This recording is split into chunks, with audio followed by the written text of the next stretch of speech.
రాష్ట్రంలో సంపూర్ణ పేదరిక నిర్మూలన సాధించడమే కూటమి ప్రభుత్వ ధ్యేయమని అవనిగడ్డ ఎమ్మెల్యే మండలి బుద్ధాప్రసాద్ అన్నారు.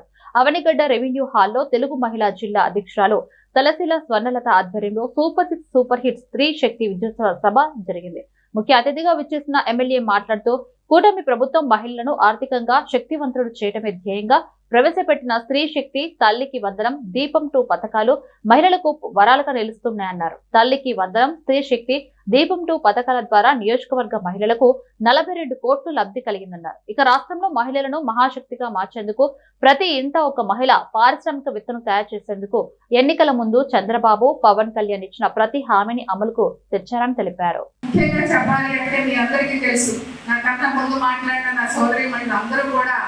ఏ విధంగా స్త్రీ శక్తి అంటే ఏంటి, మన ప్రభుత్వం స్త్రీలకు ఎటువంటి అవకాశాలు ఇచ్చింది, ఏ విధంగా చంద్రబాబు నాయుడు గారు స్త్రీల యొక్క అభివృద్ధి కోసం ముందుకెళ్తారనే దానికి చాలా చక్కగా స్వర్ణలత గారు కానివ్వండి, అలాగే కృష్ణకుమారి గారు, మార్కెట్ యార్డ్ చైర్మన్ గారు, అలాగే కనకదుర్గ గారు, ఇంకా ఎంతో మంది మైకిస్తే మాట్లాడడానికి ఈరోజు ప్రతి ఒక్కరికి కూడా ఇక్కడ అందరూ కూడా వేరే మహిళలు ఉన్నారు, తెలుగు మహిళలు ఉన్నారు, అందరూ కూడా ఈరోజు అనర్గళంగా మాట్లాడే శక్తి ప్రతి మన మహిళల్లో కూడా ఉంది.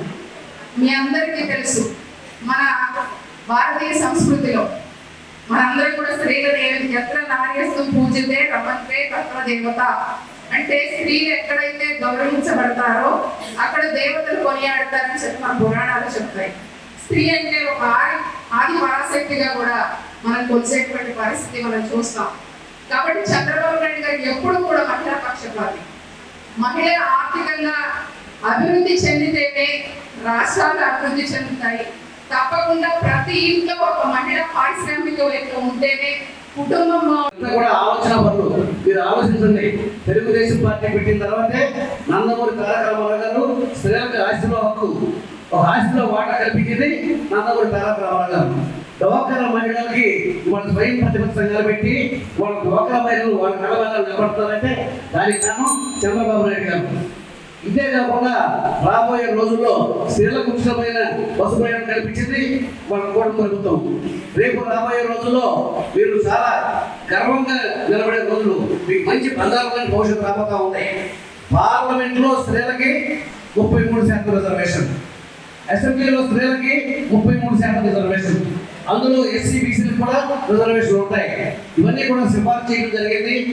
కేంద్ర ప్రభుత్వం ఆమోదించడమే తరువాయి రాబోయే రోజుల్లో ఇవాళ రోజున 100 సీట్లు ఉంటే 33 మంది స్త్రీలు పోటీ చేస్తారు. స్త్రీలు ఖచ్చితంగా రాబోయే రోజుల్లో రాజ్యాంగాన్ని రాసేది వాడే, రాజ్యాంగాన్ని అమలుపరిచేది వాడే, అటువంటి భవిష్యత్తు స్త్రీలకు రాబోతా ఉంది. డ్వాక్రా సంఘాలు ఈ భారతదేశం ప్రాంతంలో ఉన్నప్పుడు కూడా డ్వాక్రా సంఘాలకు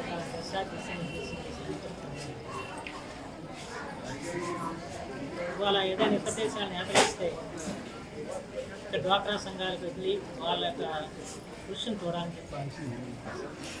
ఎందుకంటే ప్రపంచంలోనే ఆంధ్రప్రదేశ్ మహిళలు ఈ డ్వాక్రా సంఘాల ద్వారా ఆర్థికంగా నిలబడిపోవడం కాకుండా పేదరిక నిర్మూలనకి విశేష కృషి చేసింది ఆంధ్రప్రదేశ్ మహిళలు. మాత్రం ఆ ఘనకీర్తిని మన మహిళలు సాధించారు.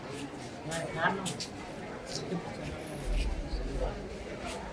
అలాగే ముఖ్యమంత్రి పవన్ కళ్యాణ్ గారు వాళ్ళ గ్రామీణ అభివృద్ధిని పనిచేస్తున్న కృషి అంత సామాన్యం. ఈ సిమెంట్ రోడ్లు అభ్యర్థి నిర్మాణం చేసుకునేటువంటి సహకారం, అలాగే మిగతా రోడ్లు కూడా మనం ప్రభావం చేసుకొని మౌలిక సదుపాయాలు పెంచుకునే ప్రయత్నం చేస్తాం. సూపర్ 6 హామీలు, సూపర్ 3 హామీలు, అందులో ప్రత్యేకించి ఈ రోజున అవినీతి నియోజకవర్గంలో స్త్రీ శక్తి సమావేశం పెట్టడం జరిగింది. దానికి ముఖ్య అతిథిగా గౌరవ శాసనసభ్యులు భద్రప్రసాద్ గారు మరి ముఖ్య నాయకులంతా కూడా రావడం జరిగింది. స్త్రీలంతా కూడా చాలా ఆనందంగా ఉన్నారు. ఎన్నికల ముందు ఇచ్చిన హామీలన్నీ కూడా ఒకదాని తర్వాత ఒకటి నెరవేర్చుకుంటూ వచ్చి వాళ్ళ అన్ని హామీలు కూడా పూర్తి చేయడం జరిగింది. అందులో స్త్రీలకు ఉచిత బస్సు ప్రయాణం అనేది స్వాతంత్రం వచ్చిన తర్వాత మన ఆంధ్రప్రదేశ్లో మరి కూటమి ప్రభుత్వం ఇచ్చిన హామీని నిలబెట్టుకుంటూ ఇవాళ మహిళలకు ఉచిత బస్సు ప్రయాణం ఏర్పాటు జరిగింది. 10,000 బస్సులుంటే 10,000 బస్సుల్లో 8,500 బస్సులు స్త్రీలకు కేటాయించడం జరిగింది. ఇవాళ యావరేజ్న చాలా పెద్ద ఎత్తున 20 లక్షల మంది రోజు ప్రయాణం చేస్తూ ఉన్నారు. ఈ నెల రోజుల్లో మరి స్త్రీలకు లబ్ధి చేకూరింది ఆర్థికంగా. వాళ్ళ రోజున వాళ్ళ సమస్యలను వాళ్ళు పరిష్కరించుకోగలుగుతున్నారు. ఇందాక ఒక స్త్రీ చెప్పింది, నాకు రోజుకు 100 రూపాయలు కలిసి వస్తున్నాయని. కూలికి వెళ్ళే వాళ్ళకి 100 రూపాయలు కలిసి రావడం అంటే చాలా ఎక్కువ ఆదాయం. అలాగే ఉద్యోగస్తులకు కానీ చదువుకునే వాళ్ళకి కానీ వాళ్ళ రోజున